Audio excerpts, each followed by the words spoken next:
Looks like it's the 13th day of August 2018, allegedly, according to that thing we call a calendar. This is the Ocelli Effect, broadcast live from the facilities of Ocelli.com, but also heard on a variety of other networks, and, of course, available further on down the stream by your fondle slab of choice, your applicable application, your podcatcher du jour, etc., etc. Anyway, no matter how it is you're coming to the show, you are welcome. It is a Moon Day or a Monday on that calendar, too. I know that much. Now, we weren't planning on having Jordan Maxwell on this Monday because he had something else to do, but you know what? Plans change, so guess what? Part 7 of our discussion on religion. And this has been a continued series that I'm extremely happy to do. Mostly, I really have tried to stay out of Jordan's way, pretty much, as much as I can. But I have to, you know me, I got to chime in sometimes, and I've got to say a few things here and there. I mean, what good is a talk show host who doesn't talk? But you know, it is great to have you with us again, Jordan, and I'm very, very happy to do this with you and to continue doing this with you until we're done. We're still not quite sure where the end of this is, are we? No, not really. No. Because there's so much that we need to talk about in relation to the Old Testament. And when we're through with that, then we got the whole New Testament, which is a completely, totally different story than what Christians have been told. And so I don't know when we'll get to the end of it. We'll just keep plowing through until we do. And I know that I might perhaps on occasions say things that I've already said and repeat myself. But that's the way I teach. I do this in classes too, and sometimes I'll repeat myself. But I try and to remember everything that's important. So sometimes I do repeat important things. And so you say that, and the reason why you are having me on tonight, because I had told you that I wasn't going to be in town. I was supposed to be out of town, but now that fell through, and so here I am and on tonight. Yeah. Right, and again, I do appreciate it. Now, I've gotten some feedback from you guys, and I'm going to put the questions to Jordan that you sent me, which you can send me through email. You can go to the live chat room, or if you're on my Skype list, I will answer them. If I can answer them, if they're meant for me, if they're meant for Jordan, I will simply ask him on the show whatever questions you guys pose that are logical and reasonable to the discussion. Okay, so info@ocelli.com, that's how you can email them if that's the way you want to go. And before we get into this, I also want to remind you that there is only one website, which is Jordan Maxwell's, okay? There are many people out there that are using his name. There are many websites, whatever, but here is the website to go to, jordanmaxwellshow.com.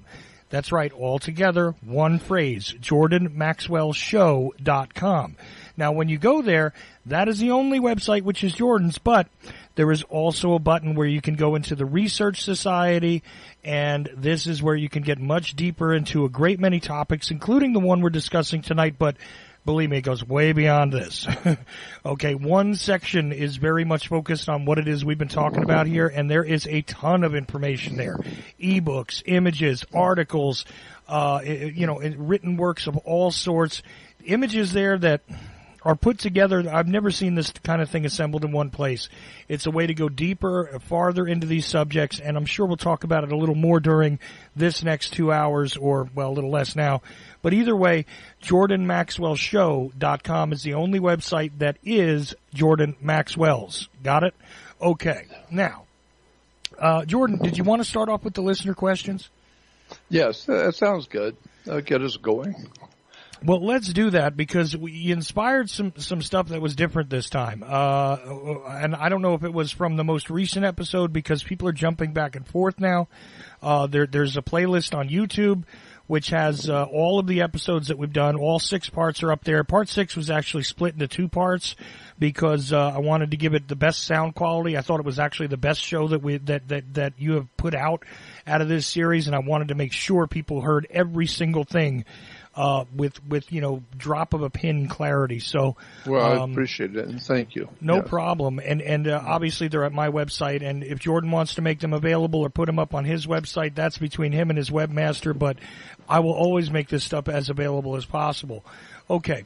So, Some of these questions came from some weird spots. Now, of course, we got a few people who were complaining, why are you picking on the Catholics, and why is it that you're supporting a devil worship think and this kind of thing? And it's like, listen, there is no devil worship here. I tried to explain that in the last episode, so I guess you didn't hear that. But yeah, well, I can clarify that again. I don't mind. We can. I have some comments about that if you'd like to start off with that. Well, we could, but I'd rather get to the people that are actually thinking about what you're saying and hearing it. But if you wish to address it, go ahead. There is no support of the adversary happening here. Yeah, I know. I know that. You know that. Anybody with a mind who is hearing what we're saying certainly knows that. But feel free to address it if you like. Well, I would like to say that first of all, I have a very high regard for the concept, the very idea of God. Now, we can discuss back and forth for the next two years as to what you mean about God, as opposed to what I, mean when I use the word God.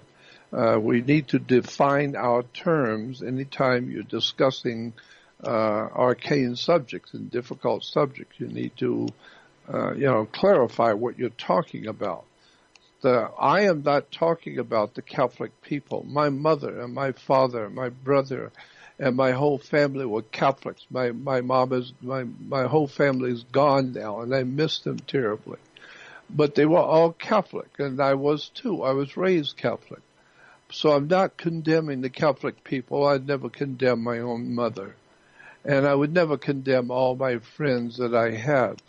What I'm saying is that when I was very young, I really had an appetite for learning. I wanted to understand what I believe and why I believe it, and be able to talk publicly about it. Like the Bible says, be able to defend your belief intellectually and intelligently to people who don't believe. And so I really just grew up that way. I just loved knowledge. I wanted to learn why things are the way they are.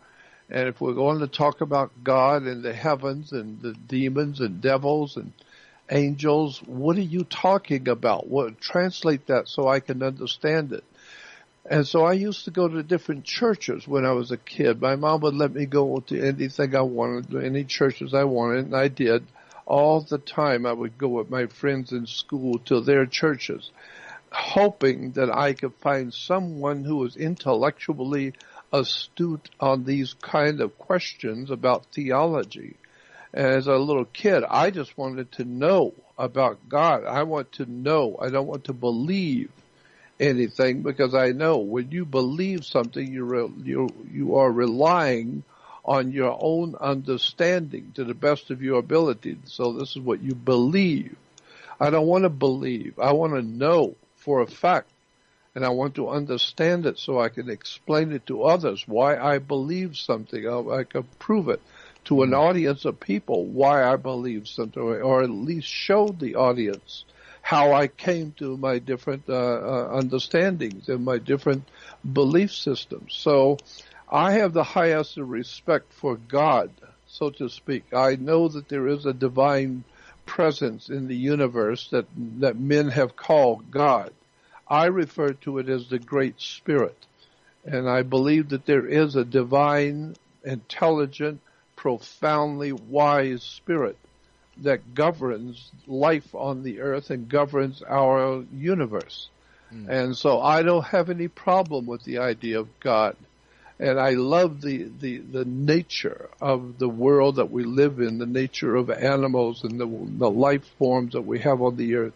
And I realize they didn't just pop in out of nowhere, out of evolution. Right. Someone created all of this beautiful thing that we call our world and our life. And so I don't have any problem with bowing to a higher force that men have called God. I do believe in God. What I am trying to say is that for way too many centuries, organizations, men's personal organizations that they founded and put together, are companies and corporations and businesses and churches and banks and whatever else you want to look at that we humans have put together. We put things together as a business for a purpose, for a reason. And so I learned a long time ago from the inside that so much of our belief systems in our government and what we believe about the law enforcement and what we believe about the military and the police department and banks, insurance companies and religions and all kinds of things that man-made institutions that we use and we believe in are not what you think they are. They are created by humans. They're created by people.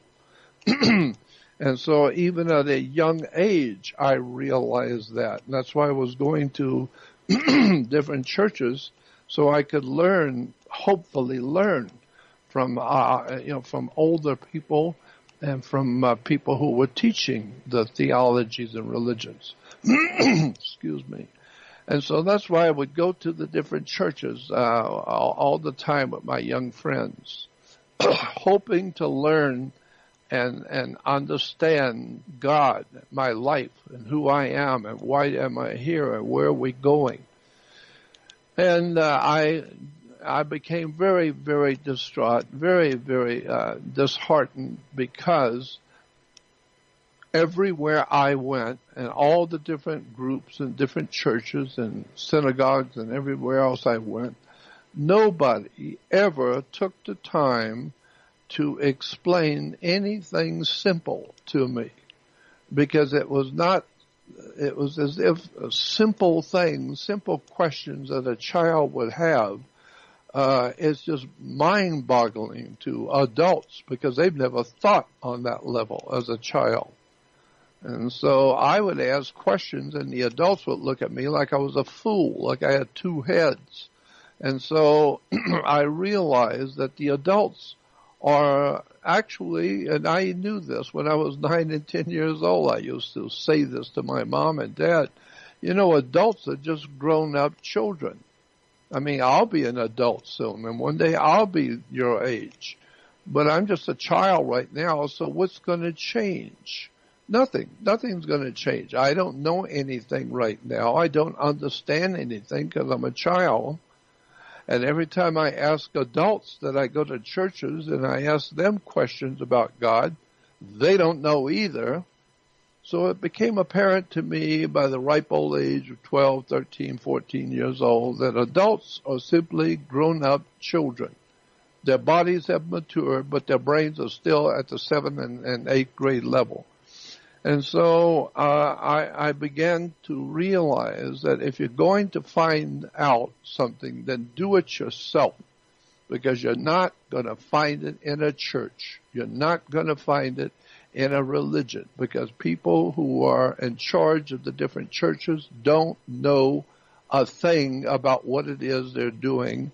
And it became apparent to me that churches and religions are nothing more than social arrangements, like the Cub Scouts and the ladies' clubs and the Masonic orders for the men and the women's clubs for women and the campfire girls. These are all social groups where the different groups of humans can get together. You know, teenagers can get together, or grown men, businessmen can get together. And so I realized that all the world is made up of associations where people get together of like mind, people who like a particular, a philosophy or particular belief. They all hang out together, and people who belong to a particular church or belong to a political party, they all hang out together. And so I just viewed coming up as a child that the religious philosophies and churches and synagogues and temples all around the world were nothing but social arrangements where people of like mind who collectively do not know what they're doing. They have no idea about what they believe. They have no conceptual reality. They have no concept of what they're talking about, God. And they get all excited if you talk about God, but nobody knows what God is. I said God is dog, spelled backwards. And so I realized that the whole world is lying in ignorance everywhere I go. And then as I grew up, I grew older and began to lecture on these subjects that I was reading and studying 24 hours a day when everybody else was on skateboards and going to football games in school. I was in the libraries, university libraries, reading and studying history. Where did things come from? And the longer I did that, the more it became apparent to me that that's the way you learn. If you want to know, then do your own homework. Go out and spend weeks and months and years in university libraries. You don't have to go necessarily to a university for 4, 5, 6 years, because that is a curriculum which is already decided for you to teach you what they want you to know. So they will give you a permit to work. It's a working permit. They give you a license to go to work. I don't need a license to go to work. I'm trying to find out who I am and where did we come from, and worst of all, where are we going when we die, because you get ready for it. You're going to leave this planet one day. And when you do, whatever it is you thought you believed, you're going to find out on the other side you didn't know what was going on. You have no idea about the history of this earth and the history of religions and concepts and ideas and belief systems.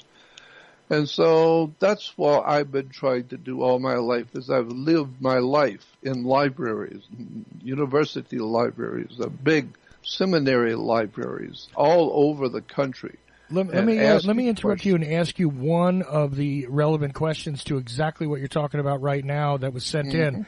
First of all, they wanted to know if you were familiar with Manly P. Hall, and also, have you ever been to the Philosophical Research Society Library in California, which apparently contains a whole lot of philosophical and also religious artifacts, data, manuscripts, and books. Have you ever been there, and are you familiar with it?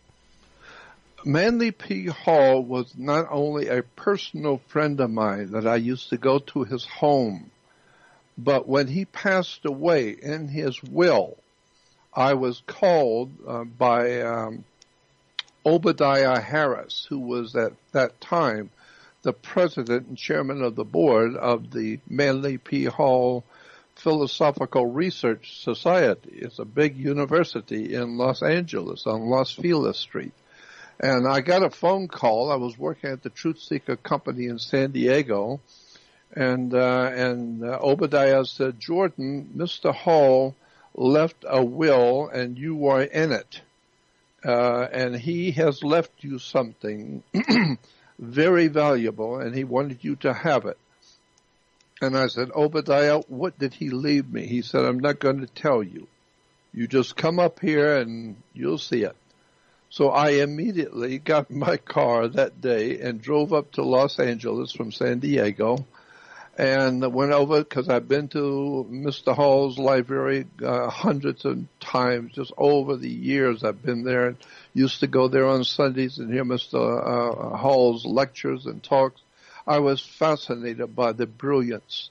This is what I've been looking for all my life. Somebody who had the answers.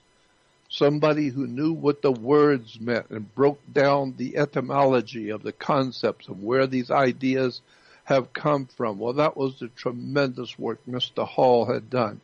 And so when I got there to find out what he had left me, in his will, Mr. Hall left me all of his research volumes. They were his research journals.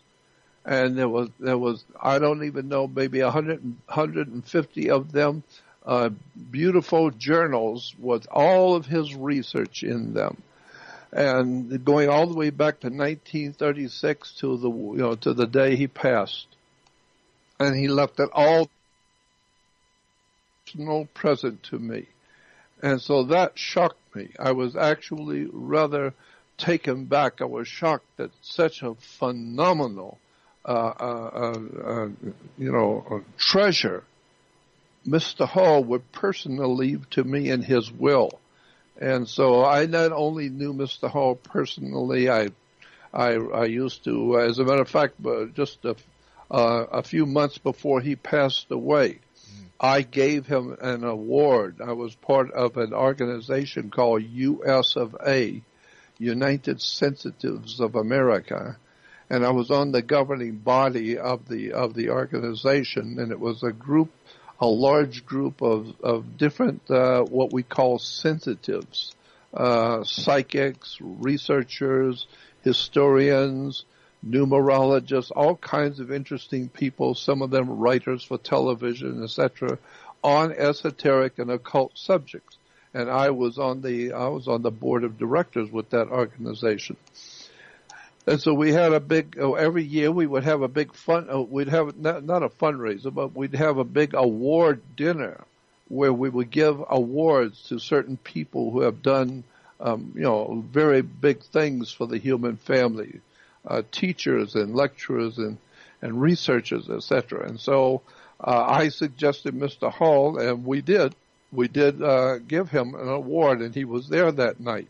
And I was so absolutely delighted I was able to introduce Mr. Hall, my dear friend, and not knowing that he was leaving me all his research journals and the will. But yes, I knew Mr. Hall, and he was an incredibly brilliant man. I do believe, and it's just my personal belief, that Mr. Hall was probably one of the most incredible spiritual minds that has ever visited our earth. This man could speak for hours upon hours on all the intricacies of religion, theologies, concepts, and belief systems, of where they came from and what they meant and how to understand them in relation to today's world. And my God, he must have written 50 or 60 books and hundreds of articles and given thousands of lectures quite literally around the world and through his own college and university. The man was an astoundingly brilliant, in theories and understanding religions and government and historians.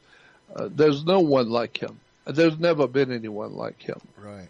And we talk about the great philosophers of the ancient Greeks and the ancient Romans and all of that. But as far as I'm concerned, there's nobody came close to Mr. Manly P. Hall, who was a brilliant and wonderful and dear man, and he was a dear friend of mine. And so I'm just amazed that I even got to know him. But he was the answer a long time ago to, I knew that there was information out there in the world, and I wanted it so bad. As the scripture says, knock and it will be open, and seek and you will find. Ask and it will be given. Well, I was seeking and knocking and going to every church I could, every group, every research society, wherever I could go to hear speakers explain to me the world I live in. Nobody ever accomplished that. Nobody ever knew enough to tell me anything. So I was just wasting my young years going to churches where nobody knew what they were doing. Nobody had the faintest idea about what I'm talking about, until I met Mr. Hall, who that's all he did was explain the world to you. Everything, where all the religions have come from, where all the philosophies came from, what they meant, what the words meant, the etymology of the terms. It was such an extraordinary experience. And from there, that was in my 18, 19-year-old. And then from there, I began to go deeply. Now that I know the basics, now I know what's going on here. And I understand the lies and the deception that the world believes because they don't know. This is why, like I said before, if you go to a church today, people will ask you, oh, are you a believer? Yes, I'm a believer. And so, oh, well, how long have you been a believer? And so they have books in church libraries and church bookstores called, with the term believer in it. A lot of the books are called Believers' House of Faith, or Believers this, or Believers that.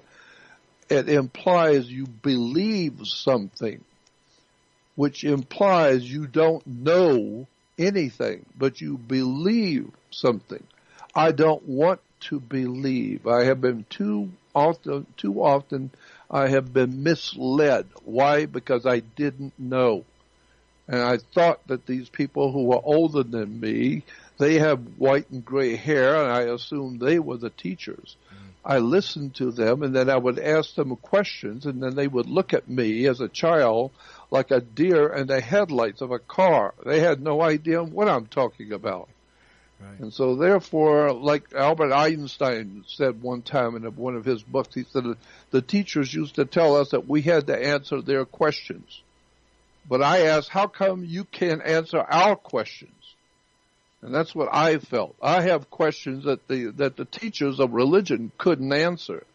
Why? Because they're too simple-minded. Just a child would think of them. And I just ask a question, and the priest would look at me like I'm a fool. I got 3 heads, because he didn't know how to answer the question. I would ask my parents. I would ask people all around me, adults. Nobody seemed to know what they were doing. And so therefore, I pretty much assumed that grown-ups are just grown-up in body, but in their minds, they're still children. They don't know anything. I want to know. I want to prove it. I want somebody to show me what it is that's happening and prove it to me so I can understand it correctly. And that you're not going to get in any church or any synagogue or any temple or any Islamic temple. You're not going to get that anywhere in the religious community of this world, because the truth is not in religions. Right. There is no truth in religions. It's a belief system.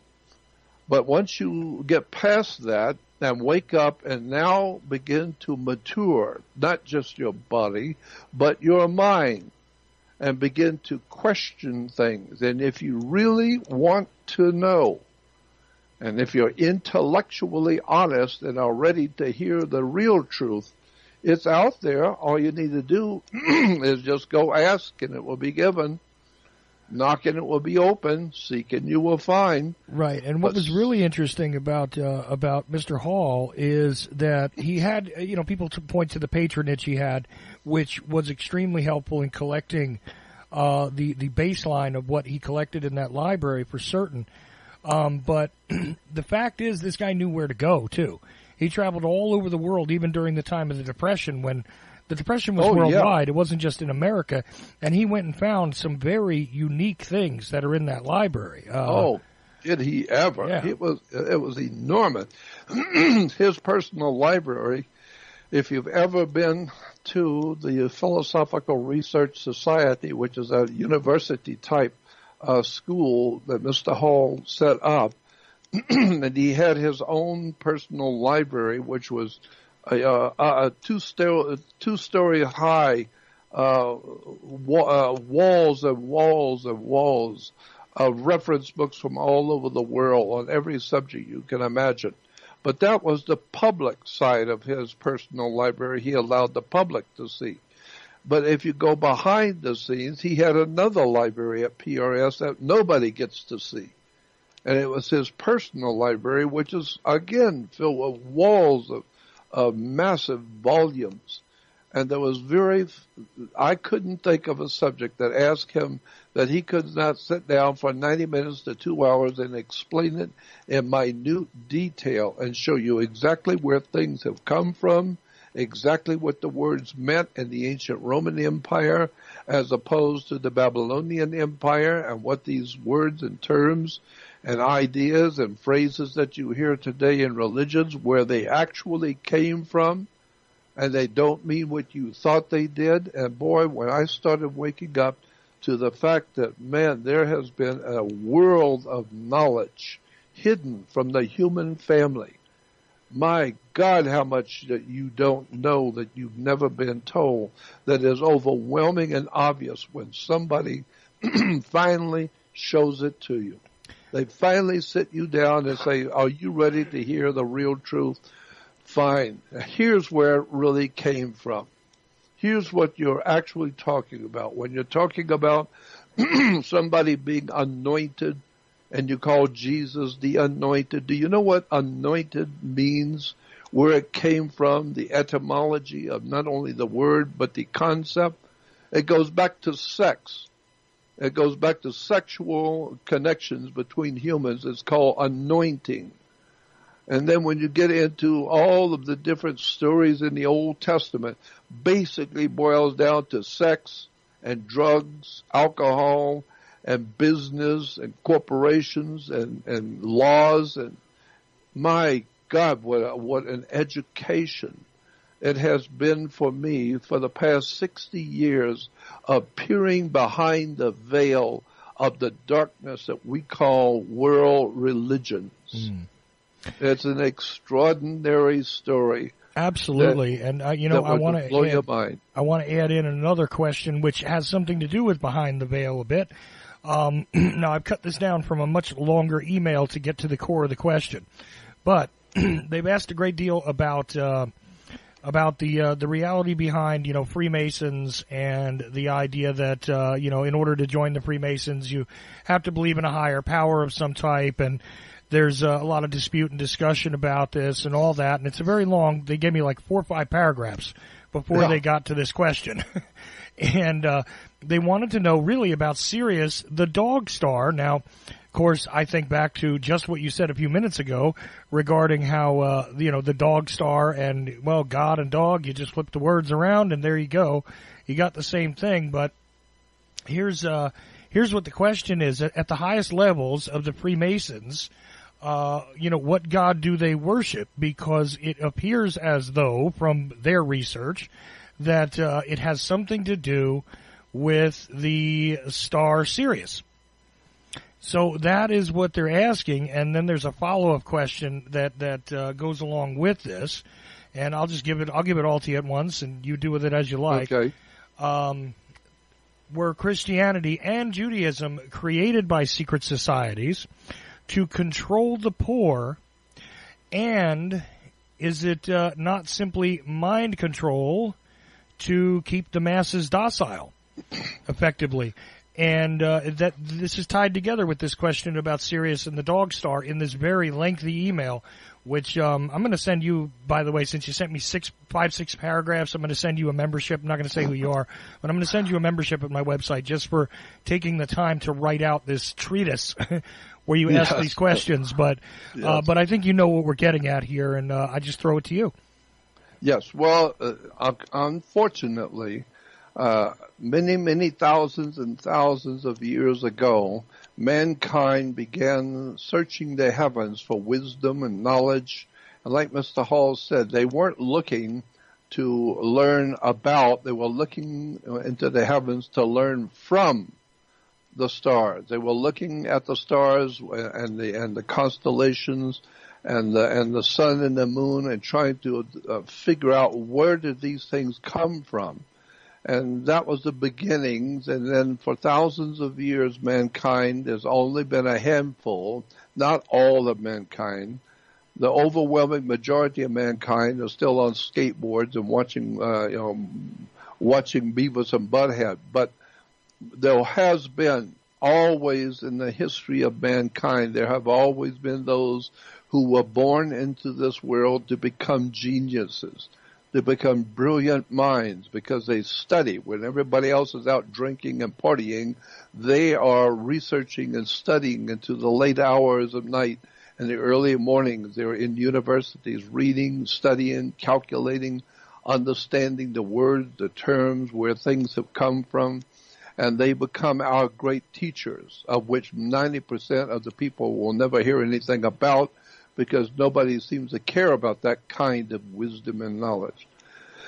And so I realized that a long time ago, and boy, do I realize it now, that I have spent my entire life studying in university libraries on my own, just sitting and reading and reading and reading and cross-referencing and cross-pollinating ideas and concepts with something that was said 5,000 years ago by the Babylonians is now today we're saying the same identical thing, but we just don't know it.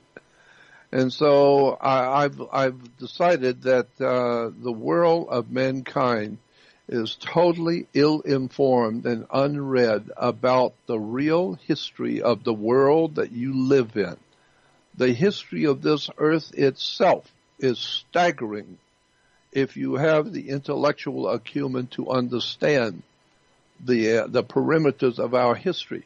We have artifacts which are known to be handmade artifacts, which are found in the earth in such a depth in the earth that all the paleontologists and archaeologists all agree that at that depth, that far down into the earth, the strata is at least 3 to 3.5 billion with a B, 3.5 billion years old strata going way down into the earth as furthest we can go.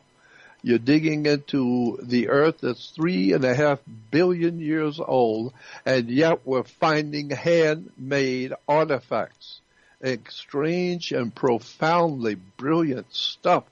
We're bringing up all kinds of handmade metals and rings and jewelry, and some of it having writings that we don't even relate to.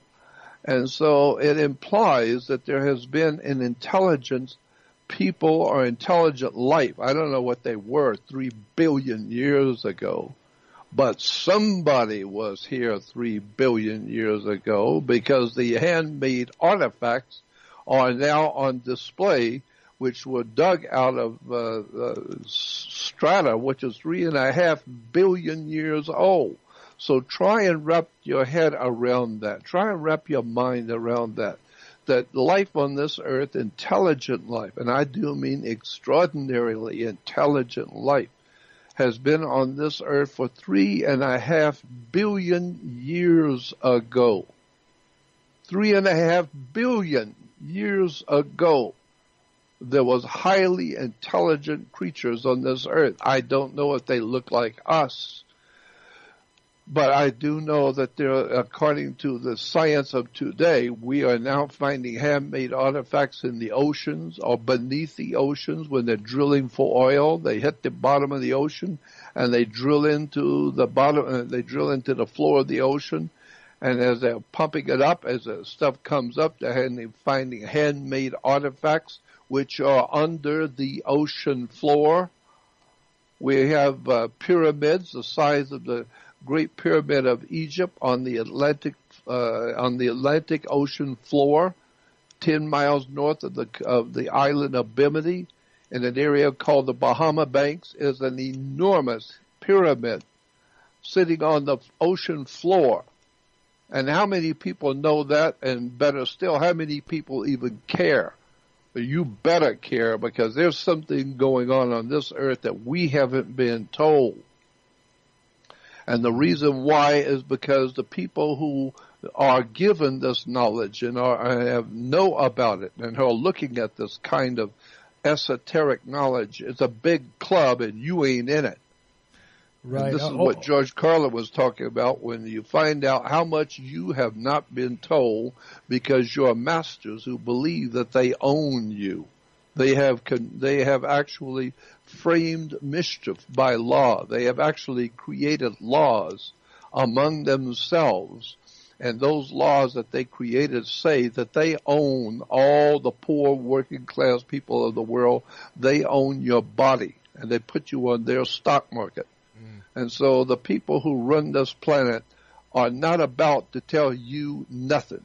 They don't figure you're smart enough to understand it, and you're just getting in the way anyway, because with your IQ, you wouldn't understand it anyway, and that's not what you're supposed to do. You're supposed to crawl on your knees and pay your rent and go out and enjoy your beer and your pretzels and your ball games and your football and your tennis ball games, and go out and play games with a ball and stay out of the way of the people who run this planet. Right. The Rockefellers don't care a damn about you or your family or the Rothschilds or any of the other international banking elite or the people who are the real powers behind the governments of this world. Don't ever think that the President of the United States is the most powerful man in this country. He is not. He merely represents. He's a president of a company. He's not the owner of the company. Right. You better go back and find out where your country came from and who was running this planet behind your back that is keeping you ignorant, ill-informed, and unread so that they can easily manipulate you into doing whatever they want you to do. So you're only good for one thing. If they need you in a war, they need some warm bodies to send over in a war, good. War is good for business, so you need to invest your son. So I'm just saying that if you wake up and find out that the world you live in is not being created by the God you thought was around you and thought that God loves you, and then you find out you don't even know what the word God means. Yeah. And when you look at this word Sirius, the dog star, first of all, this is where we get our word sir. So in the military, and when I was growing up in the South, I always learned when talking to adults with yes ma'am and yes sir. Sir, S-I-R, comes from Sirius. So therefore the pharaohs of Egypt were said to have come from Sirius. Yes sir, no sir, military. And so there is a whole militaristic presence on the earth, which I have talked about before, where all the armies of the world always march the same. The goose step is the same with the Nazis or with all the other countries of the world. All the nations of the world have armies, navies. They have the merchant marines. They all salute the same way. They all wear same insignias. All the militaries of the world operate the same behind the scenes. My God, you need to wake up and find out your world is run by people you have no idea in the world who really is the power of America behind the scenes. Just as we look at the Roman Empire, we see Caesar and we hear about the great Caesars of Rome, never realizing the Caesars were not the boss in Rome. The money is the boss in Rome. Right. The people with the money decided what the Caesar will do and what he won't do. The bankers. And now you're talking about behind the Caesars of Rome, you're talking about Arius Copernicus Pisos, P-I-C-O-S. Look it up for a change and realize Caesar merely was on his knees to his monetary masters, the Pisos people and the Flavians. And when you begin to see the real powers behind the Roman Empire were banking, demonic depravity banking families. And they control the Roman people through religion, alcohol, drugs, sex, international competitions of games. And my God, when you understand how this earth is actually run and who owns it and how they control it, and then how your government works. And you got two parties, Democrats and Republicans in America, and we call them left wing and right wing. Why do we call the two parties left wing and right wing? That's because an eagle only has two wings. That's why the American eagle, the bald eagle's on the American $1 bill. If you look on the back of a $1 bill, you'll see an eagle with two wings, left wing and right wing. And you will see he has 9 tail feathers, which is the Council of 9. Most people have never heard of the Council of 9, but you better go back and start doing some homework and find out the secret societies that founded this country and that financed this country's wars throughout the world and who they really are and what you are doing here, because you don't know you have no idea in the world where this world has come from, where it is now, and get ready, because it's going to go where it was already designed to go. So it's an incredible story of betrayal of the human family. Oh, absolutely. And look, there's just a couple other questions here. Two more that I want to dispose of. It's fascinating, though. The Bimini Road is something that is not really focused upon in many presentations. I know very little about it. But what was the term again? The Bimini Road. You were talking about Bimini, and so I only know about that structure that comes out, looks like a harbor underwater, and all that. I got to be honest with you, I'm kind of ignorant on that subject, but it is fascinating to me because I've studied a lot of Roman history. Yep. Now, when they talk about the different emperors and Julius Caesar himself, any of these people, you take a look at them raising armies. And there's never any mention by mainstream historians who funds these things. These things didn't happen for free. You didn't produce when you take a look at the phalanx that the Romans used, you had to manufacture shields. You had to manufacture these short stabbing swords they used, in order to use the Roman phalanx in battle. That cost money. All right, but you notice, of course it did. And where did they get that money? And that's the same thing with Adolf Hitler. Germany was broke after the First World War was over. Germany was actually broke, and it was said by the historians that every day, every afternoon, horse-drawn carriages would ride through the major cities of Germany and pick up the dead bodies on the streets that had just actually starved to death and laid down and died on the street corners, because they were broke. There was no money, food had no food, and people were dying. And so the horse-drawn carriages would go through the cities of Germany and pick up all the dead bodies who had died that day. And then out of that incredible, horrible situation of a massive country like Germany being totally broke and starving, Adolf Hitler comes into power out of nowhere in late 1920s. He comes into power and starts ranting and raving about, we should put an end to this terrible tragedy.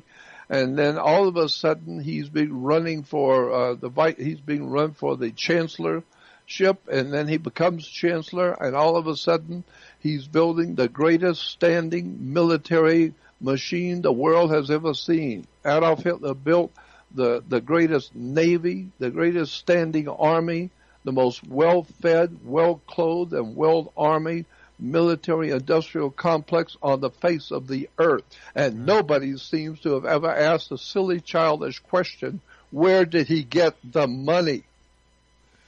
Well, right. The funny thing is that a mainstream historian will try and explain to you that it was Fritz Thyssen who funded the Third Reich's military machine.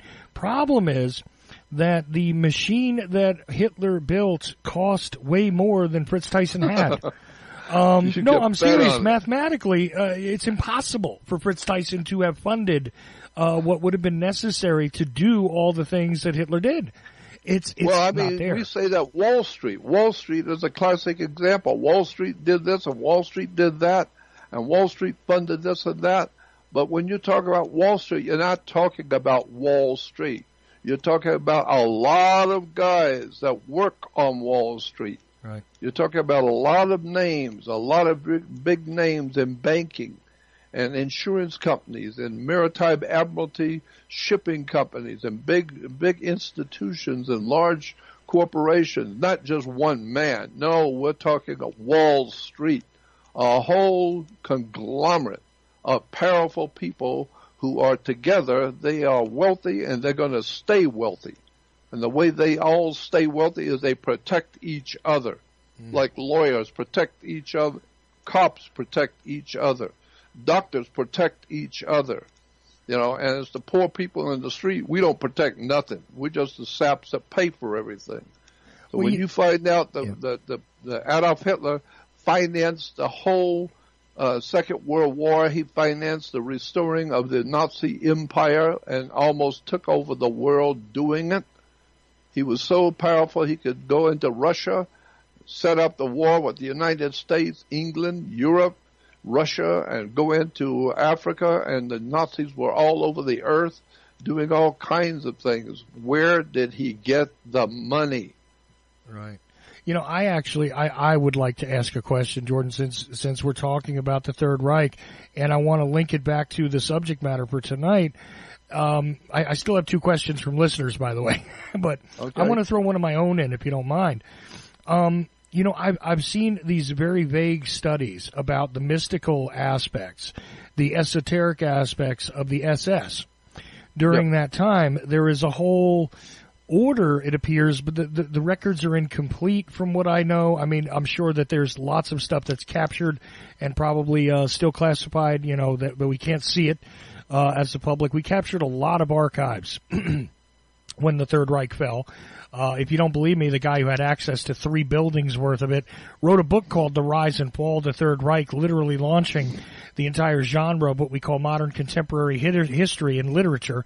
But, you know, the reality is that most of the public has never seen these other weird aspects to the SS. It's not simply adherence to the leader. There was a mystical, I want to call it mystical, I want to call it esoteric, I want to call it occult, and I think all three of these things qualify aspect to the SS, which is not all of the German army, which is not all of Germany, but seem to be a kind of a club, if you will. That's right. You know, and I've never really heard too much about that, except to see that there's some evidence on it. Does that link to any of what it is we've talked about so far? So far, it's exactly what I'm talking about, precisely. because the SS was just one part of a far bigger picture.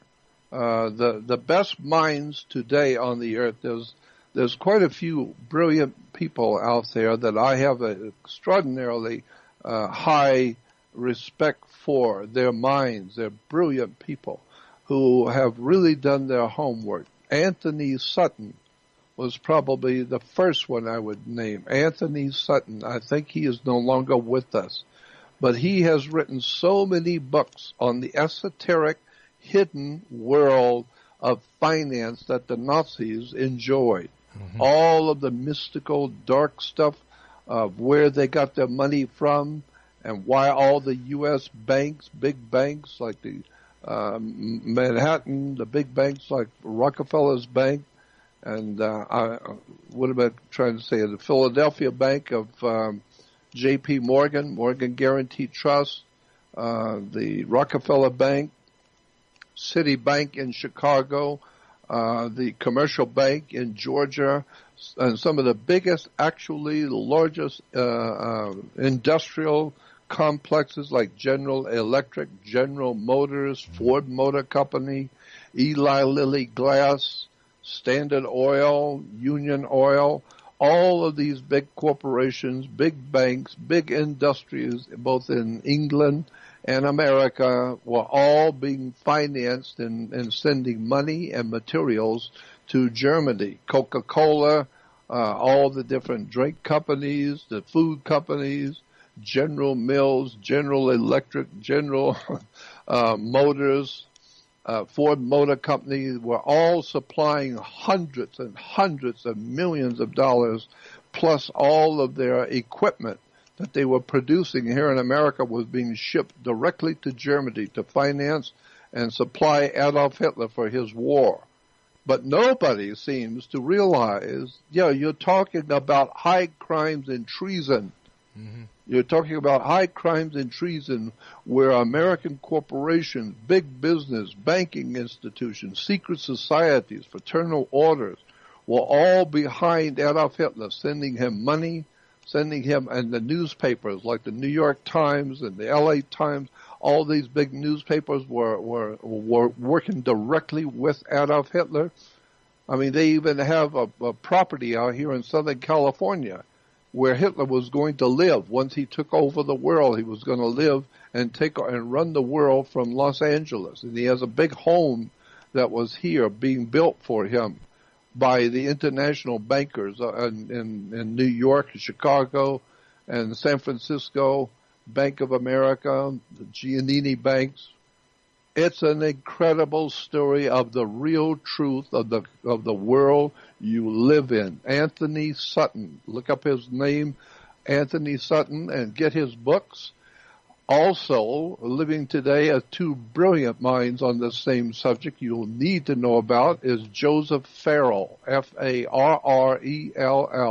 Joseph Farrell. Right. Nobody comes near him today. And, of course, there is Peter Levenda, Levenda. Peter Levenda, Joseph Farrell, and Anthony Sutton. All three of these are monstrous, brilliant men who have explained the whole Second World War was financed, organized, and directed out of New York City. Absolutely. New York, the Empire State. Well, right, and even we know publicly that people like Prescott Bush and other members of the board at, the First Bank of New York were all called on the carpet for trading with the enemy. That's right. During World War II. This is the truth. Yeah, that would be the grandfather of George H.W. Bush, or excuse me, the father of George H.W. Bush, the grandfather of George W. Bush. Yep. Certainly he was caught up in it, but the truth is that a lot of that is all American, really American made. Even the eugenics programs, the concepts of eugenics, really American born. Eugenics, the getting rid of the lower class of people for the New World Order, and all of that eugenics idea, that Nazism idea, was given birth to, not in Germany, not by Hitler at all. No, that whole idea was developed for a new world order, a whole new race of people, eugenics that would have a blonde hair, blue-eyed, a master race. That was all dreamt up on Laurel Canyon in Studio City and Los Angeles, up on Laurel Canyon, Mulholland Drive. There was a whole cadre of Nazis, brilliant German theoreticians who lived up in the hills, we call the Hollywood Hills. Go up Laurel Canyon till you hit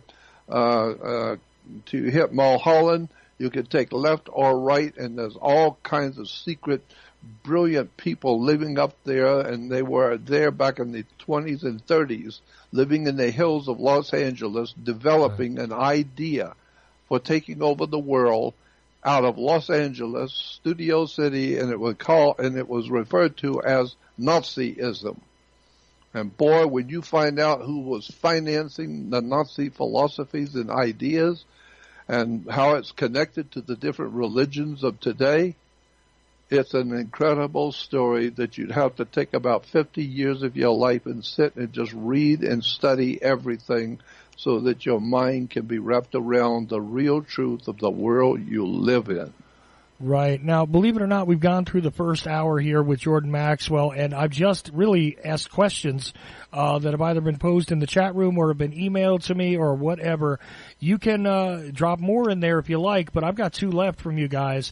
We're going to take a break really quick, and I'll get to everything that we have time for, and if not, well, this series will continue, I guess. This particular episode 7 will be focused more or less on answering people's questions. And by the way, some people have dropped some links in the chat room to some of the individuals that have been discussed here, and some relevant stuff. One of the authors Jordan mentioned, there's it looks like a Wikipedia page. A few other things are on there, and you can also go in there and share information with others who are listening to the show, either live or later on. It doesn't matter.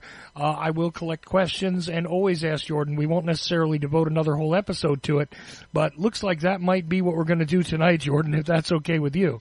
That's okay with me.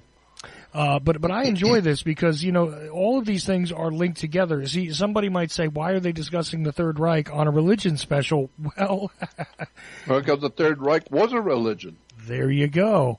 And, you can look to previous episodes where Jordan was discussing the German people and Judaism and, hey, how about their symbol, the swastika? Well, interesting. Again, go back and listen to the earlier episodes. You'll find out a lot of interesting stuff there. But we are late going to the break, Jordan.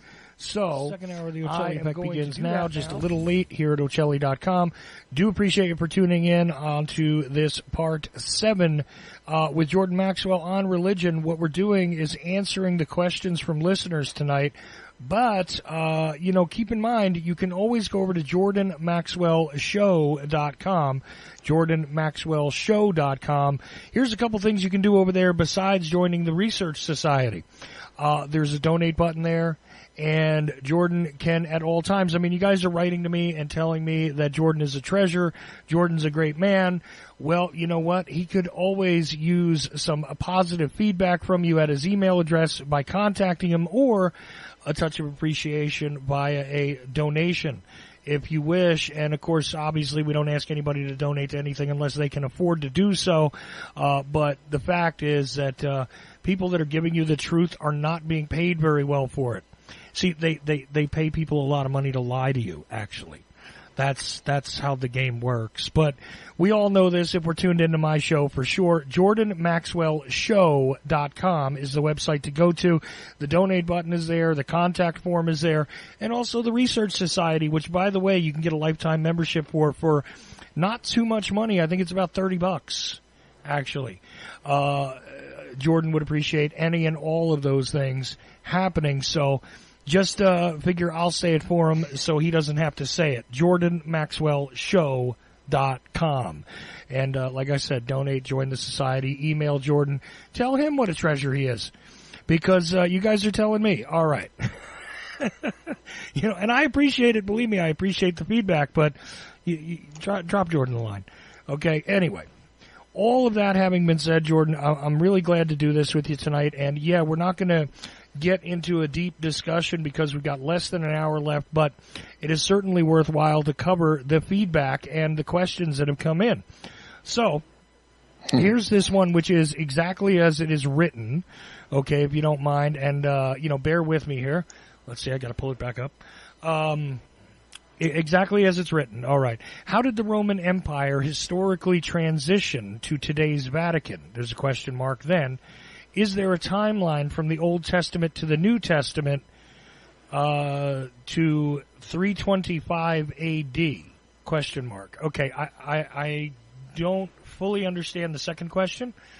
But I do. Okay. Yeah. Good enough. As long as you do, it works. 325 A.D. was the official year of the founding of the Roman Catholic Church.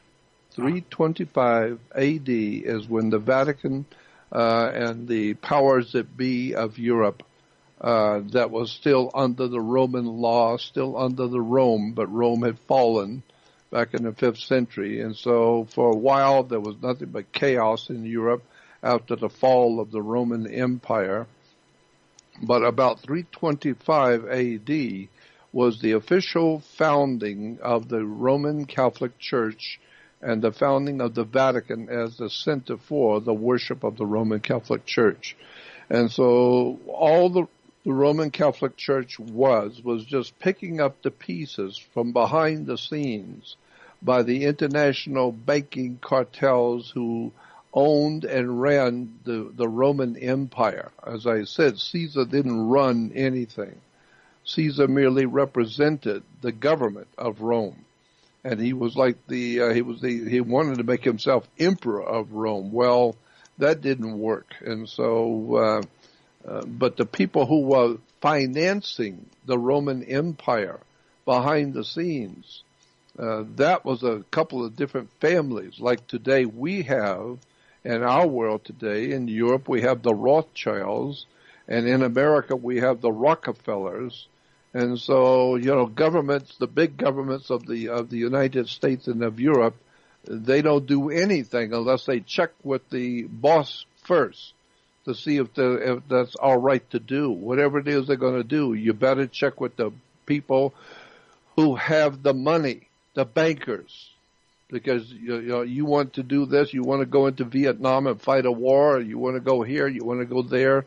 Well, the only place you're going is where the bankers need you to go.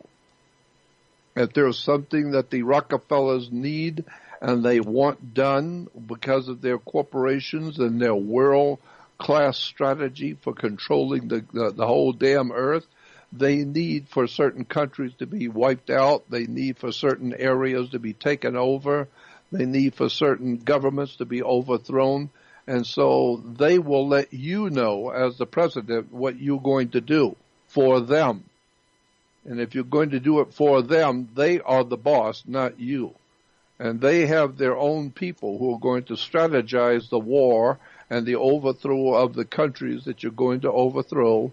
And so, we see the Bushes championing the idea that we're going into Iraq and we're going to do this and we're going to do that in Iraq with all of our people, all of our different countries are going to join together. No, no, no. You will do what your banking partners behind the scenes are telling you to do. Bush didn't want to go into the Middle East. The banks wanted to go into the Middle East. Right.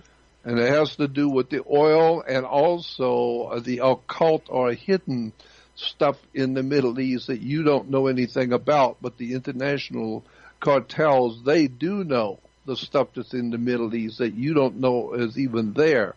And they want that stuff. They want it from the ancient Roman Empire, from the ancient Babylonian and Sumerian empires. They want it from all the different ancient empires that have been hiding stuff, hiding their gold, hiding their technology, hiding all kinds of things in the Middle East for many, many centuries. And the international cartels that run this world, they know that. So they want certain countries overthrown so they can go in and do what they want and plunder and find all the different things that they know is in those countries, but they can't get into them right now unless you overthrow the government.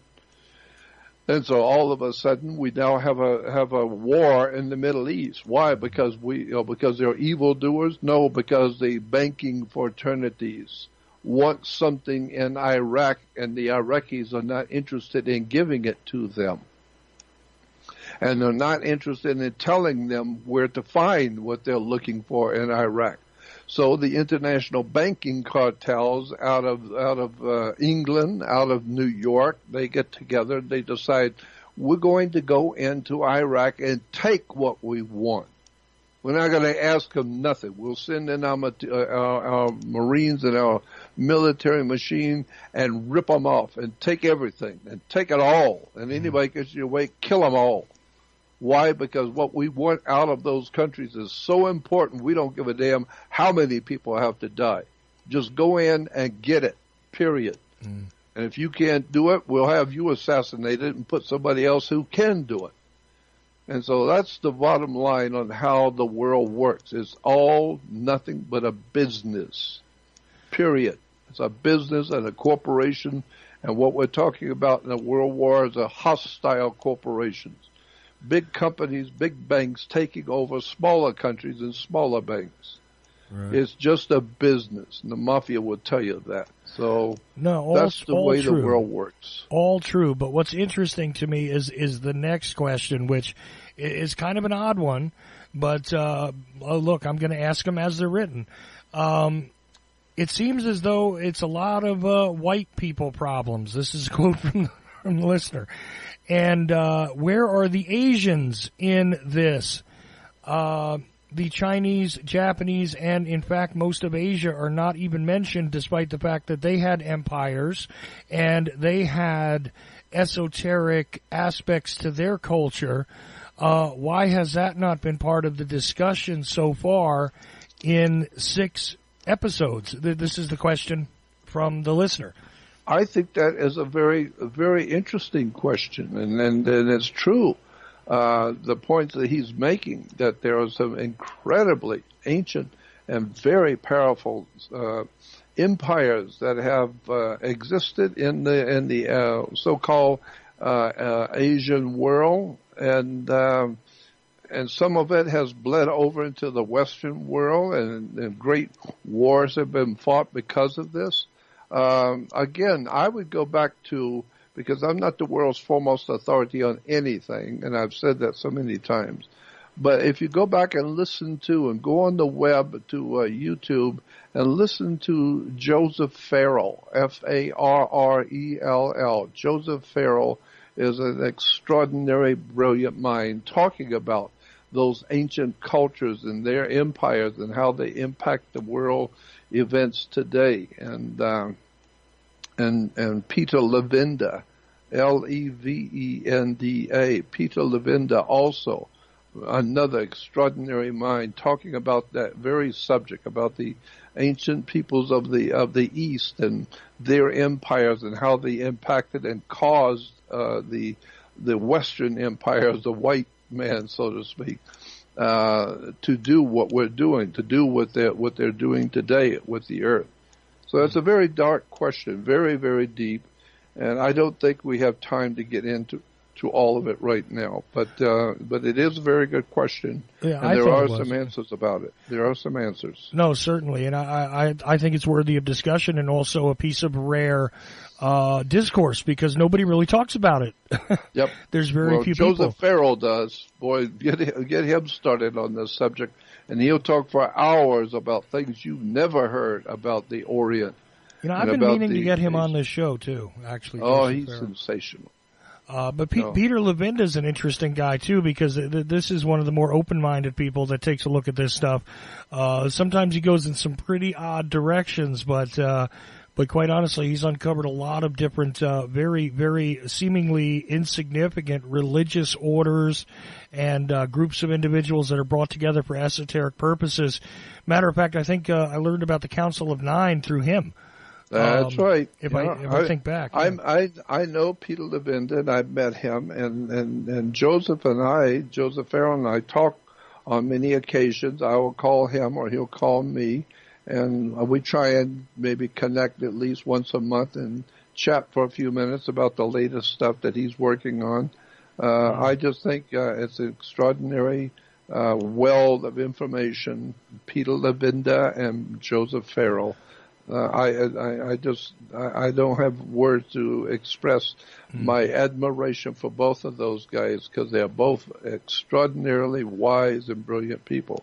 So the world we live in is very, very strange. And well, you know, part of the problem with this access to the knowledge about Asia, truthfully, is because of the language barrier.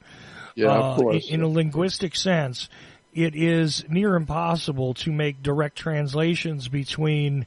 I mean, you can translate one from the other, but you can't do it with a with a handbook. It is something that can be done. I mean, James Corbett is a guy who can speak both Japanese and English quite well, but the fact is that this is not. It's not like learning Spanish, Jordan. It's not like learning German, because there are certain aspects to the language which make it a bit prohibitive for a lot of people to understand it. So I think that's part of the problem. But there are people who study it, and you bring up two very interesting names. So last question. Not sure where this one's going to go, but this is probably the oddest of all the questions. You've heard of now. There's a whole thing here about what they refer to quite often as the Devil's Bible. Yep. And I'm sure you've heard of it, Jordan. Yep, I've heard of it. And I've always been fascinated by this thing, to be honest with you, because to my knowledge, no one has adequately translated any of it. It is like one of these giant-sized books. It's not the only giant book in the world that's like an oversized volume. There are a handful of these things. Most people have never heard of this, by the way, these giant books that are out there. But there's a whole story behind its creation. I'm not so sure about that, if it's been vetted, verified, understood. But basically, the listener wants to know if you believe that at some point other knowledge which has already been out there in let me read the question exactly here, sorry. Okay. Have other scriptures given us the knowledge but not yet the time to unlock secrets like the Devil's Bible? And in general, what are Jordan's thoughts on the Devil's Bible? Is it a dark artifact or a mystical thing which is not quite meant to be understood just yet but will be in the future?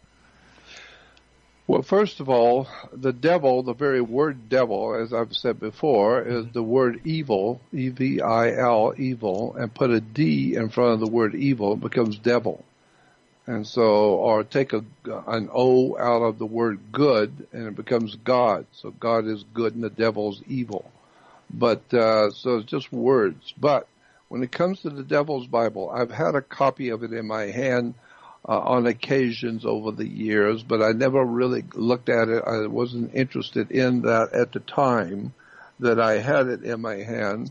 I could probably get a copy of it pretty fast if I wanted it, but I really haven't looked at the Devil's Bible as such, because there are other, volumes out there, really similar kind of things that I haven't spent much time even looking at. But it's an interesting idea, and I might decide to look into it a little further. But as of the moment, I really don't know much about what is actually written in what we call the Devil's Bible. But outside of that, yes, I do believe that there are other scriptures, especially in the Hindu and in the northern India, in the mountains of Tibet. I am totally sure that there are scriptures out there by the thousands that have not been translated yet that are astoundingly incredible stuff that will blow your mind if you knew what was out there in those monasteries in what we call Tibet. There are thousands of manuscripts that are being translated today, little by little, slowly but surely. And the things which are said in those manuscripts go back just God knows how many thousands of years ago.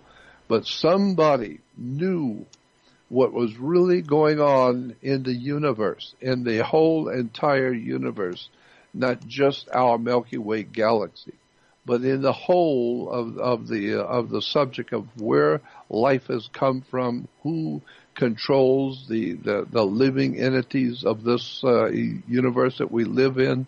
Somebody has known this for a long time, and they wrote many, many thousands of years ago in scriptures that we today are just now beginning to penetrate and find incredible knowledge that we didn't know existed before. And so that, I'm sure, is going to change the whole complexion of the whole human family in the years to come, as we begin to look at those scriptures and begin to, for the first time, to read them and understand what they're saying to us, because some of them are 10,000 years old, but beautifully written. If you see the handwriting and the incredible handwriting of these scriptures, and where they've come from and how old they really are and what they're talking about, it's a mind trip just looking at ancient scriptures. So the Bible is not the only scripture that you need to know about. There's a lot more out there that we're not being told about. And the reason why, as I said to you before, George Carlin said it best, that the people who are collecting this knowledge, who know about it, who study it, who are experts on it, it's a big club and you're not in it. So the people who run this planet assume that you're not smart enough to deal with this kind of knowledge, and they don't want you getting in their way. You just go out and watch your silly basketball games and all your silly childish little ball games that you children love to play. And that's what, and I said that before, animals love to play with balls. Give a cat or a dog a ball, they'll play with it all day long, and they get all the other cats in the neighborhood, and they're all playing ball. And so that's what our masters who own us, the people who think that they own the planet, they see us as just a bunch of animals.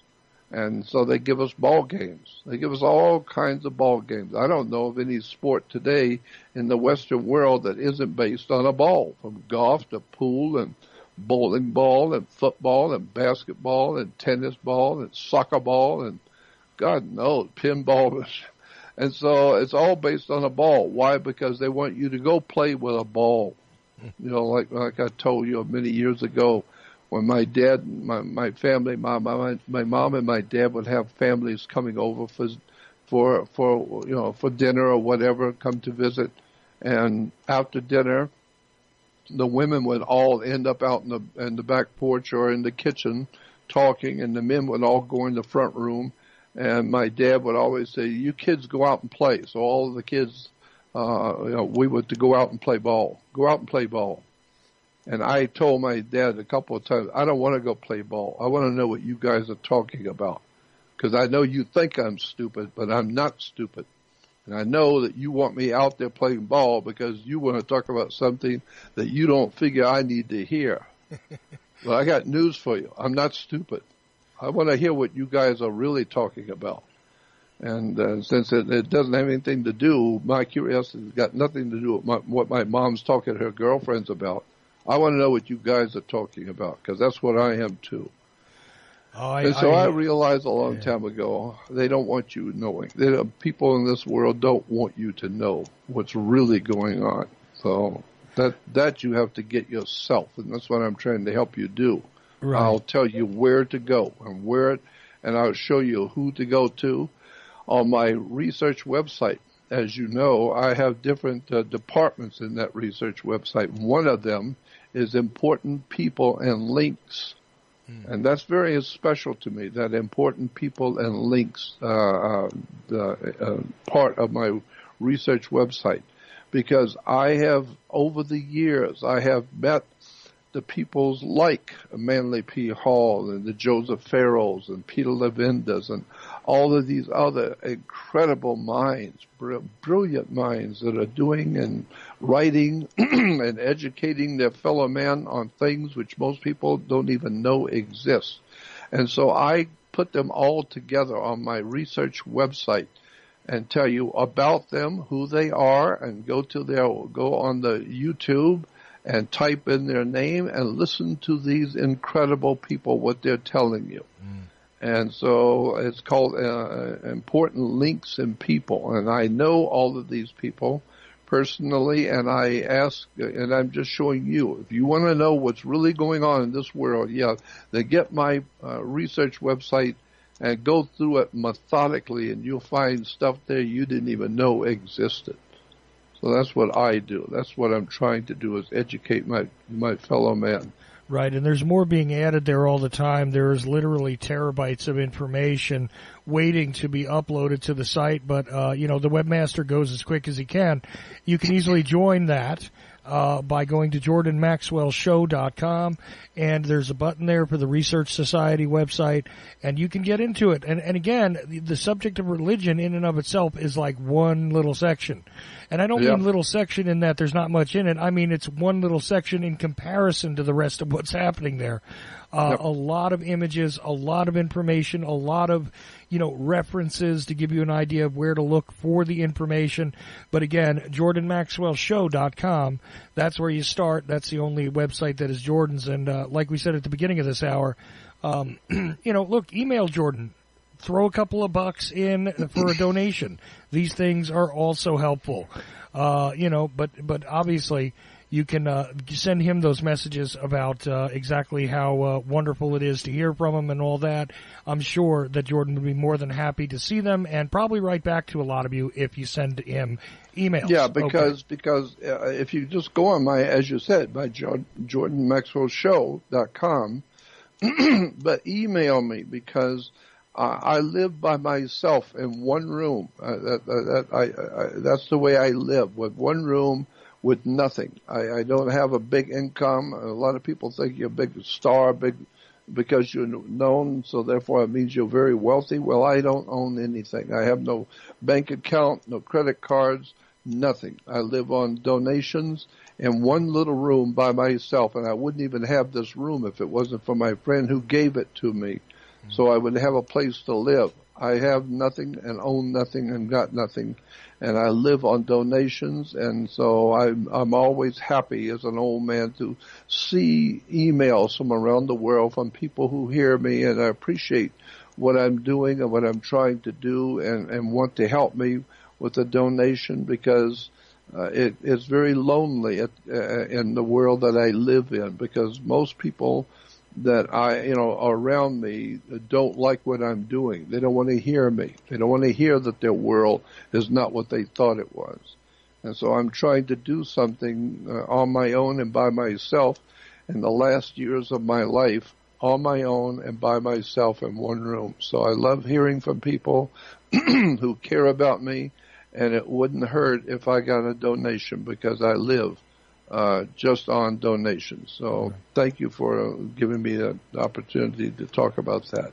No, absolutely. We got one other question in as we were talking, and it relates to Manly P. Hall and a couple other things. I'm thinking I know why they're asking this question, but anyway, I'll just give you the crux of it, if you will. They talked about Manly P. Hall and that he had. They asked if he had actually been an advisor to more than one president. I'm aware that Franklin Roosevelt, I believe, had actually taken Manly P. Hall's counsel. I want to say in the 1930s, when he was still kind of a young guy and everything. I mean, I think he was like in his 20s at that time.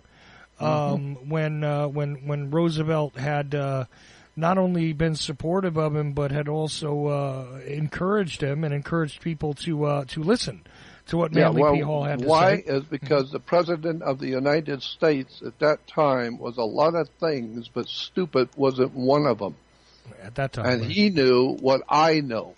He knew that Manly Palmer Hall was a profoundly important spiritual presence on the earth. This man did not advocate any particular religion, did not promote any particular philosophy, was not affiliated with any particular group at all. He was a man of wisdom that had studied the world, period. All of the different religions of the world he was an expert on. And today, he's even accepted today as one of the world's foremost experts on all the religions and cults and secret societies and all the esoteric theology of the world. This man was an expert's expert, a teacher of the teachers. And he was my dear friend. And I spent many hours with him. And it was a wonderful experience being in the presence of an absolutely brilliant teacher. And so I learned many things from him, but I learned because I wanted to know. And that's why anyone who really wants to know, the Bible says, knock and it will be open. Seek and you will find. Ask and it will be given. Right. And then the scripture says, my people are dying from a lack of knowledge. So I'm trying at my 78 years old, I know I'm not going to be here much longer. And believe me, that doesn't bother me at all. I think I will be happy to leave. I've lived a very difficult life all of my life, fighting against the system to try and educate both myself, my family, and the world around me. Right. And so at this late date now in my life, I'm just trying to stay alive and do the best I can to help my fellow man wake up, because it's a wake-up time. The world we're living in is moving fast and furious toward some terrible catastrophe, which is going to ultimately happen on the earth. And we know about the great catastrophes in the ancient world, the great flood of Noah's day in the Bible, and the great, all of the great collapses of civilizations and all the horrible things that have happened on the earth. One of them was when Mars and the Earth came too close to each other, and there was an electrical shock which caused the what do you call it, that canyon, the Grand Canyon. People don't know that about the Grand Canyon, why we have a Grand Canyon. Most people don't know that the only reason we have rain is because of meteorites. Did you know that the only reason you have rain is because of meteorites? If you didn't have meteorites, you wouldn't have rain. So many people just do not know how the world we live in works. I have been in the company of all kinds of strange and wonderful, brilliant people who are scientists, philosophers, astronomers, astronauts, all kinds of people, from the very highest to the very lowest. I've been in the company of extraordinarily bad people, very brilliant people. I've heard all the stories from all corners of the world, and there's a lot of things I can never tell you that I would love to have the world of mankind know before I leave the world. But some of the things I could say to you would be appalling to you, but it would also probably get me killed, and the people I would tell you about, that would get them in trouble too. So there's certain things I can't tell you about the world you live in. I wish I could, because I could tell you some things that would turn your hair white. Well, I got to tell you, I really appreciate the fact that you take the time to sit down with me and do this. Considering all of the very interesting, strange, and wonderful people that you've encountered in your life, it's actually an honor for me to do this with you. So I just want you to know that. First of all, second of all, we could always record some of that stuff and then release it afterwards, and they can't kill you if you're already dead. That's true. There's something there, and I don't choose to live in fear regardless of what would happen to me. If I'm releasing that information and that has some repercussion, I just make that offer to you. That's all, no pressure. But let me finish the question though, because they started with Manly P. Hall and then they went into a different direction here, and they wanted to know about the fact that there are many 5-pointed stars in America that are representative of authority and various emblems in the country, but also the stars in places like the UK, in a lot of cases, have different numbers of points. Is there a significance to it, and does any of it tie to the Order of the Silver Star? I know that's a really kind of strange question, but some of that makes a lot of sense to me. There are certainly 5-pointed stars on the American flag. You see our policy enforcer people, they wear 5-pointed stars. I know if you point one of those points down, that's allegedly the evil side of things, and you point 1 point up, it's allegedly not. And even among Freemasons, there's a bit of a debate about this. But I don't see it as a negative symbol. On the American dollar bill, on the back of the $1 bill, you will see on the right-hand side of the back side, you will see an eagle with his 2 wings, and above the eagle are 13 stars, but the 13 stars together, all 13 together, they create what we call the Star of David. But very few people have ever wondered, why is the Star of David on the presidential seal of the United States, when we know that the Star of David was not called the Star of David? The Star of David today in religion, the Jewish people and all the other people who have no idea about any of it, they just listen and think they're listening to somebody who knows what they're talking about. And so you'll hear the Jews talking about the Star of David. Well, first of all, there was no King David to start with in history, period. End of sentence. There was no King David. Period. There was no ancient Israel. Period. So all of the stuff you've been taught about in churches about ancient Israel and God's holy people never existed, period. Now, what about the Star of David? Well, if there was no David, then what is that Star of David all about? In the Bible, it's called the Star of Saturn. In the reference works, if you go to encyclopedias and do some homework and go to an encyclopedia in a library, and you will see the star that we call the Star of David is a 6-pointed star. Right. It's a triangle and 2 triangles interlaced, one triangle pointing one way and one triangle pointing down, and the 2 triangles make 6 points, and it's called the 6-pointed star, or the Star of David. No, it's the Star of Saturn. Saturn, the star, the planet with the rings. Go back into the encyclopedia and look up Star of Saturn. And then you will find, the Star of Saturn is a 6-pointed star. Well, 6 in Latin is called a hexagram. A hex is 6.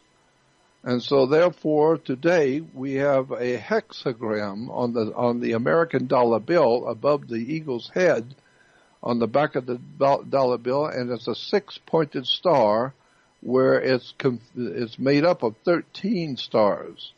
And why 13? Because they were the 13 original colonies? No, not really. Because the planet Saturn plays into the history of the United States. It was founded according to the founding fathers and according to the newspaper items and newspaper articles and magazine articles in the 18th and 19th century, especially in the 1770s and 1780s when America was being founded. They had huge articles in the newspapers about the United States of America as the reestablishment of the Saturnian system of government on the earth, devoted to the worship of the planet Saturn. That's what the articles talk about. I've got all kinds of newspaper clippings and magazine clippings from the 1770s talking about the planet Saturn is the guiding god of the United States.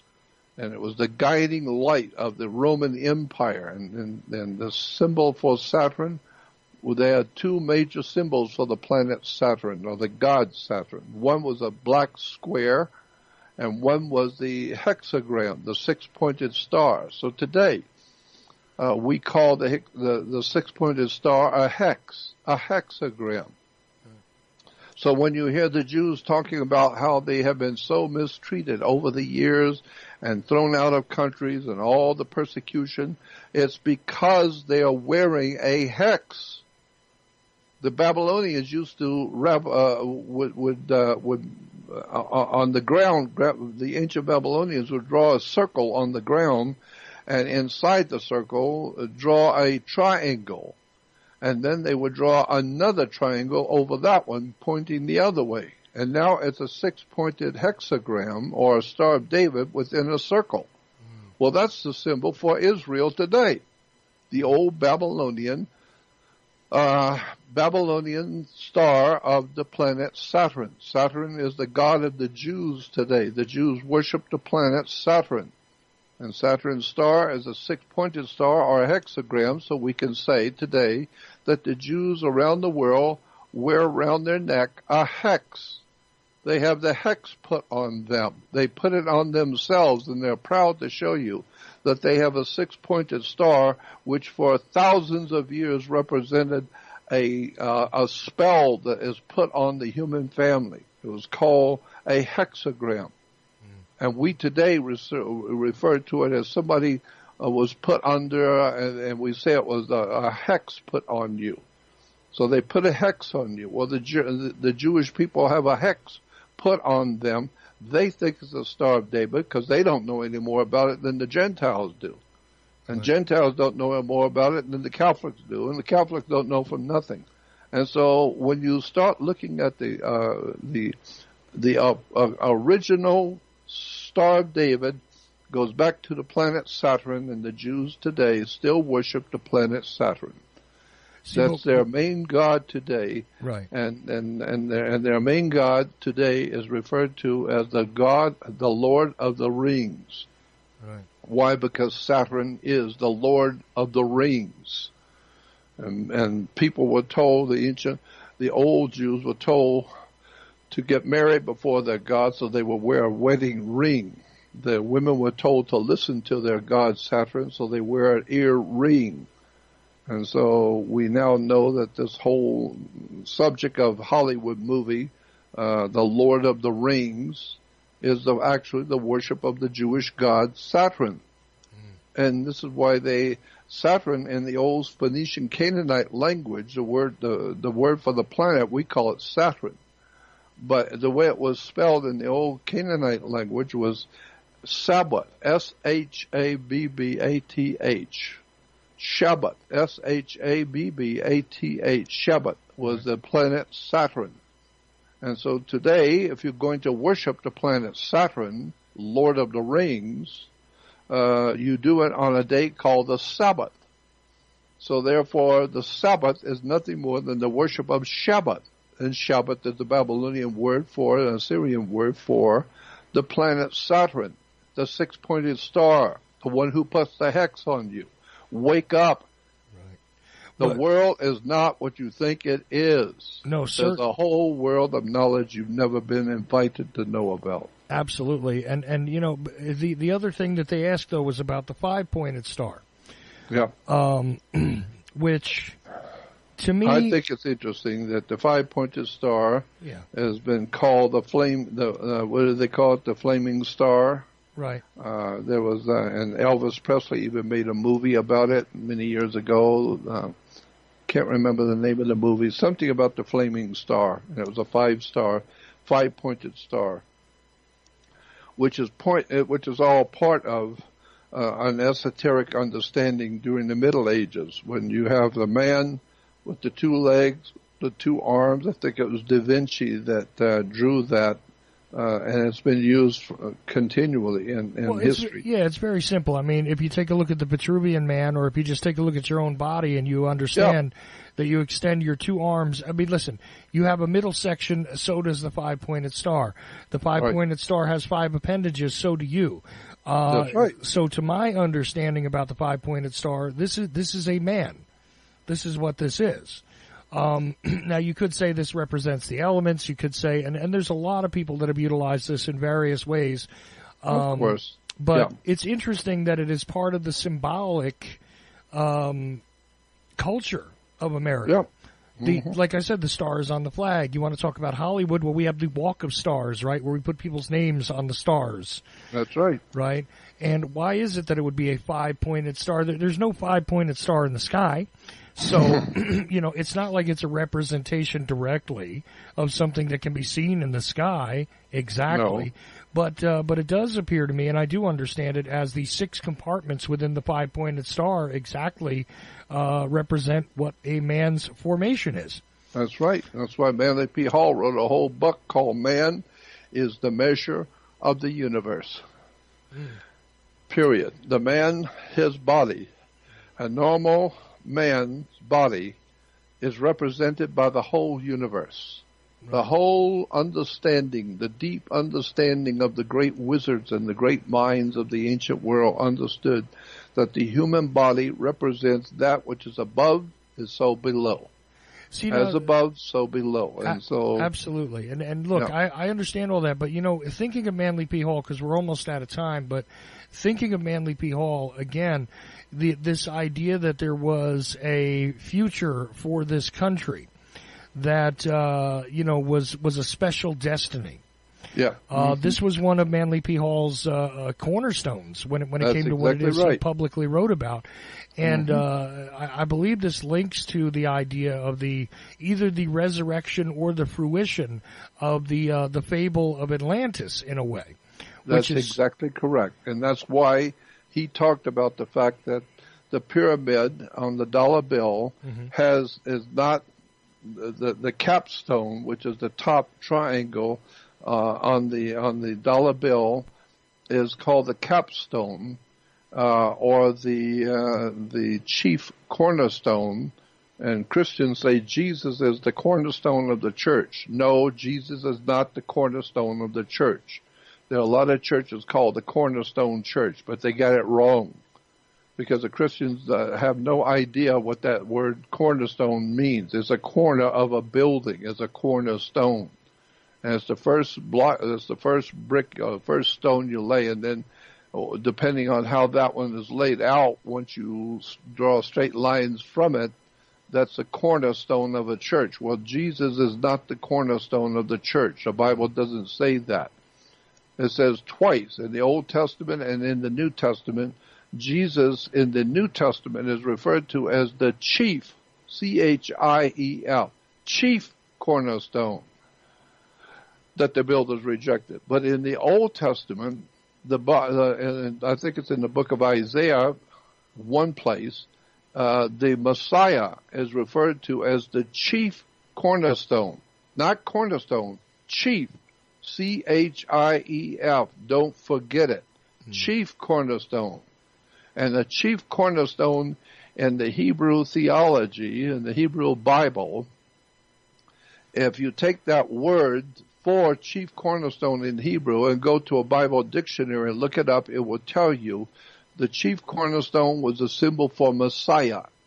the Messiah of the Jews. And the symbol for the Messiah was a chief cornerstone, and it will tell you that's a triangle that sits on top of a pyramid. But it's not connected to the pyramid because it's above the pyramid. The pyramid represents the body of mankind. And that's why it's called a pyramid. Pyramid. Pyramid comes from two words. Pyra. P-Y-R-A. Pyra. Pyra is a fire, like pyromaniac, pyrotech. Pyra, P-Y-R-A, is a fire. And mid, M-I-D, is the middle. And so a pyramid means fire in the middle. Why? Because the fire of sexual generation is in the middle of the human body. It's a pyramid, fire in the middle. Get it? And once you understand that the fire in the middle is the creation of human life for the whole universe, between male and female, that causes humans to be here, is the fire in the middle, or the pyramid. Right. And that the chief cornerstone is the ultimate power that decides the ultimate destiny of the pyramid. But it doesn't touch the pyramid because it's above it. And so that's why it's called the chief cornerstone, and Jesus is connected to the chief cornerstone because he is the pyramid. And it's a very ancient story, a very fascinating when you get into it and see how the pyramid, the Great Pyramid of Egypt, is connected directly to Stonehenge. Stonehenge is the magic circle of stones. And if you draw a line straight from the back of the pyramid straight through the front door and draw a straight line, a laser line across the world, it will cross the Great Pyramid in Giza. And so that's why in the book of Isaiah it says in Isaiah 19:19 that there was a pyramid in the middle of Egypt, and God put it there. And it said, "This is wonderful. It's God's work." I can't remember exactly the scripture, but it's Isaiah 19:19 talks about the pyramid. So just keep in mind when you go to public buildings, in restaurants and hotels and whatever, big public buildings, you will always see the men's room is always a triangle. And the women's room is always a circle. The circle represents the Stonehenge, the female. And the triangle on the men's restroom in public buildings represents the fire in the middle, men. And the fire in the middle is in the middle of the human body. So you need to understand the dark secrets that's been hidden from you by the world's religions. They know all about the connection between the sexual generation for humans, the pyramid on the back of the dollar bill, and all of the dark sexual stuff that's going on today around the world. You really need to wake up and find out what the real truth is before you die. It would be interesting for you to find out what you don't know about the world you live in. Oh, absolutely. And that's what I've been trying to do, and that's why I have lost everything I own. I've lost everything. I have nothing. Why? Because I have sought all my life for one thing only: wisdom, knowledge. Where do things come from? Why do we believe what we believe? What do they really mean, and where is it really found, and who started these different belief systems, and who paid for them, and where did the churches come from, and where did these holy books come from? I'm telling you, eventually, if you did what I did, you would find yourself broke and homeless with nothing. Because I love searching for wisdom and knowledge and understanding, and I got what I wanted. I paid a hell of a price, but I got what I wanted. I wanted to know what all of this stuff is all about. Well, now I know, and I sit by myself in one room, broke with nothing. But at least I got what I wanted, and now I'd like to help other people before I leave here to understand the world you live in. It's not what you think it is. Not at all, but you can continue to learn by going to JordanMaxwellShow.com. That's JordanMaxwellShow.com. That is the only website that is actually Jordan Maxwell's. Other people use his name. Other people use his image. JordanMaxwellShow.com is Jordan Maxwell's website. Okay. Also, the Research Society over there, the donate button, the contact form. I advise you to use them all. Join everything. Participate. Learn. Okay. Jordan has been a remarkable resource for many years, but he certainly gathered a great deal of knowledge, and he's sharing it with you. Okay. And why would you turn it away? Unless you enjoy ignorance, which if you do, I don't know how you found my show. Okay. Jordan, you know, we're out of time, but I do appreciate you doing this once again. This has been the 7th episode of this series, and we spent all of the time answering people's questions. I even formulated one of my own because I felt the need to, but certainly we'll continue to answer questions here and there, but this might be the only episode we devote to questions. I would say I love the questions. I love people because that tells me, an old man who living by himself, that people around the world are hearing me. I mean, it's very difficult for me to know who's hearing me because I'm just talking to myself most of the time. And so I just talk on the radio, and hopefully somebody's hearing me and somebody cares about me and cares about what I'm trying to do. And so it's great hearing that people have questions, and I love it. I mean, I'm very happy about it. And I'd like for people to write me and go on the email, write me and donate to me so I can stay alive and do my work. And so I don't care how many times we have to do shows where we're just doing questions. I think it's sensational. I love it. Well, I like spreading them out throughout the shows when we can, because but there just happened to be a good collection of them this week. So yep. It was apparently the right time to do it. You know, we're not scripting any of this. This is just going with the flow.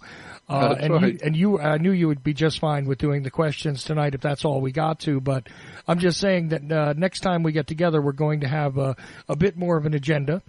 Okay. Now we that's might fine. not get together next week, right? But we may be able to. We might be able to, because I was supposed to go to Los Angeles, but my ride fell through, so I don't have a way to get to Los Angeles because I was going to be speaking at a conference, so I don't guess I'll be able to go, so I'll just stay where I am, and if that's the case, and it most likely will be, then I can do the show next week with you. Well, you know what? You'll let me know over the course of the week. If not this Monday, then next Monday, one of these Mondays. If you're here on Mondays for now, this is what we're doing. Whenever Jordan is available, and we're going to continue to stick to the subject of religion and exactly how it got to be the way it is. Again, yes, certainly send questions to Jordan. Send them to me, info@ocelli.com, or I have a contact form as well. But Jordan has a contact form. You can leave public comments, go to the chat room. I don't care where they come from. We will enter all of them into the discussion as long as they're reasonable. That's the only thing I ask. Okay. Yep. You know, it make sure it's a reasonable question that has something to do with what we're talking about. And I think every single question that we took tonight had something to do with subjects either we were covering at the time or had already covered. So I think it was really productive. Well, I do too, and again, I would say join my research society, because that's where I'm putting all of the materials and pictures and documents and audios and videos and all the research stuff over the years. Yeah, I've got over 1 terabyte, which is 1,000 gigs, ready to go on the web, but my webman can only do so much per day. Right. So I've got an enormous amount on there, but I got terabytes yet to put on the website. So yeah, I've got a lot of stuff to try and help people to try and understand. And a donation wouldn't hurt either. If you have. Like I appreciate any donations. Like I said, do it all over there. You know, join the Research Society, drop a donation in, send an email, take a look at the website. I think all of these things would be absolutely good for you to do, you the listener. I mean, not you, Jordan. It's your website, and it's the only website that is Jordan Maxwell's, JordanMaxwellShow.com. Yes, put all that together because it's the only website that is actually Jordan Maxwell's.